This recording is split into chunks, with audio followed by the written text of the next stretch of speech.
Hello, everyone. Welcome to the second podcast for Chapter 13, Day 21.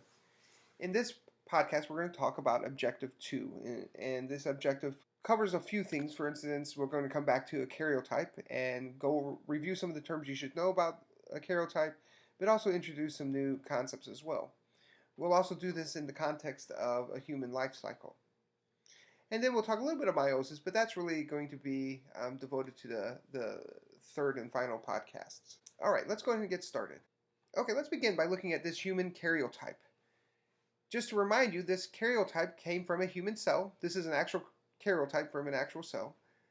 That human cell was cracked open, and the nucleus was opened up as well, and these chromosomes came out of it. Remember, the chromosomes, they're composed of one long piece of DNA. Each one of these chromosomes is just one piece of DNA, a long piece of DNA, but still just a single piece of DNA, packaged together with proteins and some RNA molecules. Let's get rid of that squiggly line.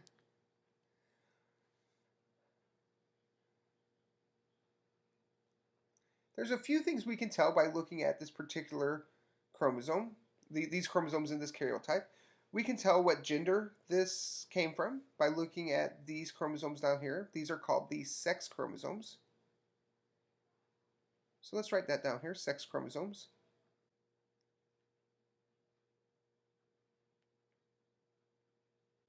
The sex chromosomes are either the X or Y chromosomes. If there are two X chromosomes, then this individual would be female. We're going to learn there's some examples where two X chromosomes might actually be a male, but in most cases, two X chromosomes means the individual is female.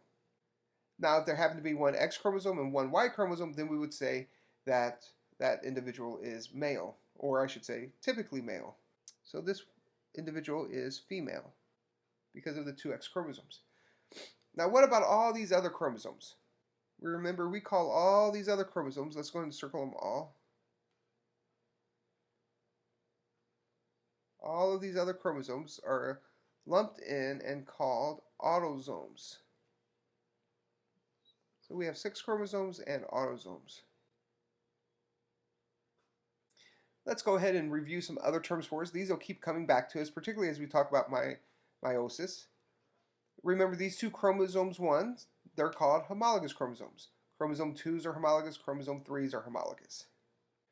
So let's just pick on one, chromosome 3 here, and write homologous.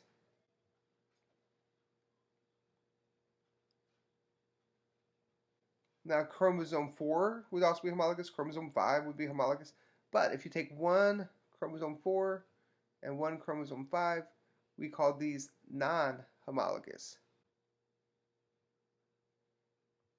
I'm going to introduce two terms here, and I'm going to mention them here, but then on the next slide we're going to talk about them again.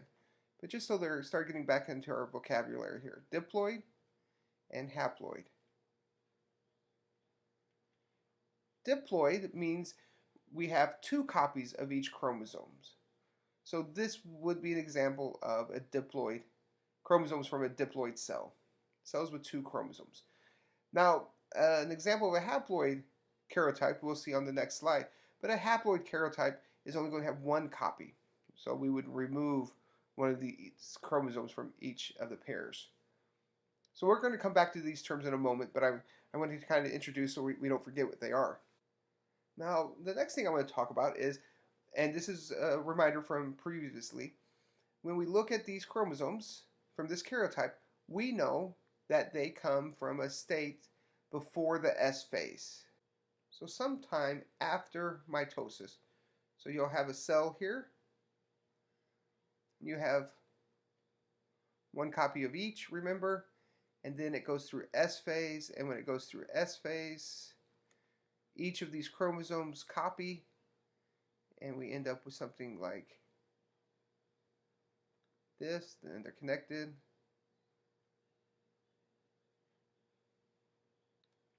And that's what we see on this slide. I'm not going to point everything out we saw over here, but be comfortable with which are homologous chromosomes, which are non-homologous, which are sex chromosomes, and which are autosomes. So we know that this karyotype came from a cell that had completed S phase. and it's probably somewhere in mitosis, but they still haven't completed mitosis. And the reason we say that is because when you look at these chromosomes here, we see one here and an exact copy next to it that was created during S phase. And just to remind you of this last term here, old term I should say, these two together, these are called sister chromatids. Just like these two are sister chromatids, these two sister chromatids are the chromatids that were copied. So there should be the exact genetic copy of the other one. One other thing you should notice here is that this comes from a male, because we have one X and one Y chromosome, whereas over here we had only two X chromosomes. So this is a male. Okay, I'm going to go to this next slide here, and we're going to draft out the alternate generations of a human sexual life cycle and match that up with some karyotypes. So remember, we all start off in this world as a zygote. I'm going to put a Z here for zygote. And let's remind ourselves of some terms we just learned. This zygote has two copies of every chromosome. So it's going to be a diploid. It's going to then develop into a more developed embryo, a fetus, a child, and eventually an adult here. This adult is going to copy its cells. I'm just going to write underneath here, mitosis. So constantly making new cells by mitosis. In fact, going from this zygote to this fully formed human, this is a process of mitosis. A lot of mitosis, but it's mitosis. Going from a single cell to trillions of cells here. Then at sexual maturity, this individual here, using meiosis, will generate gametes. And so here's a karyotype of what his gametes might look like. So let's go ahead and just draw a little sperm here. And this sperm here were cracked open, and the chromosomes lined up here, and now we see what a haploid karyotype might look like. So if we remember from the previous slide, we would see two copies of every chromosome. And as you see here, we only see one copy of chromosome 1, one copy of chromosome 2, one copy of chromosome 3, and all the way down the line. A sperm, a male gamete, can either have a Y chromosome or an X chromosome. This particular one has a Y chromosome. Now another individual, a female over here,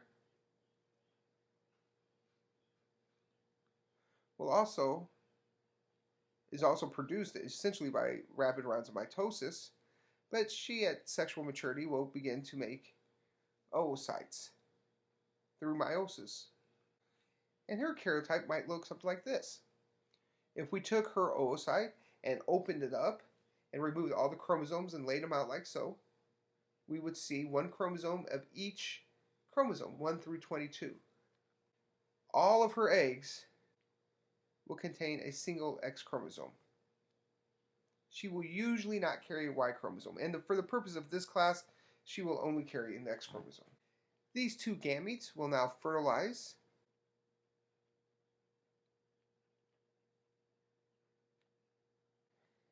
and form a new zygote, just like this one down here.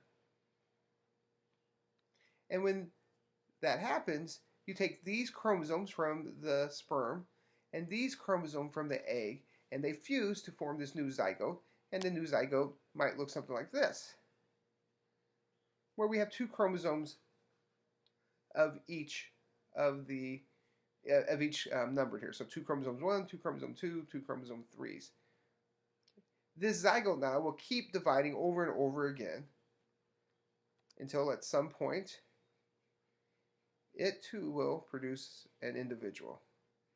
And then this individual will continue to survive by mitosis, but then at some point will generate gametes.